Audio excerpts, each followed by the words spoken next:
திருமணம் எப்பொழுது? இப்போ பார்த்தீங்கன்னா, எந்தெந்த ராசிக்காரங்களுக்கு திருமணம் அமையிற யோகம் இருக்குது அப்படின்னு பார்த்தீங்கன்னா, ரிஷபம் முதல்ல, 2வதா மிதுனம், 3வதா கடகம், 4வதா கன்னி, 5வதா மகர ராசிக்காரங்க. இந்த ராசிக்காரங்களுக்கு குரு நல்லாவே வலுவாகவே இருக்கார். அதனால் இந்த ராசிக்காரங்களுக்கெல்லாம் இப்போ திருமணம் நீங்கள் முயற்சி பண்ணால் உடனே நடக்கக்கூடிய காலகட்டம்னு சொல்லலாம். ஏன்னா குரு பலனை பொறுத்து தான் திருமண காலகட்டன்றது எல்லாருமே நம்ம பார்ப்போம், தெரியும் அப்படின்னு. குரு இந்த ராசிக்காரங்களுக்கெல்லாம் பலமாகவே இருக்கிறார். அதனால் இப்போ நீங்கள் முயற்சி பண்ணிங்கன்னா அந்த முயற்சி நல்லா வெற்றி அடையனே சொல்லலாங்க.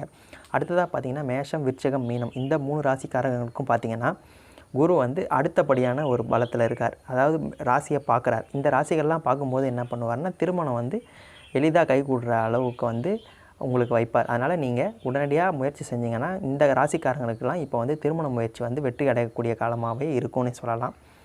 மற்றபடி சிம்ம ராசி அஷ்டம சனியில் இருக்குது. அதனால் கொஞ்ச நாள் தள்ளி பண்ணுறது அப்படின்றது நல்லது. அஷ்டம சனி முடிகிறப்ப பண்ணுறதுன்றது சிம்ம ராசியை பொறுத்தவரை நல்லது.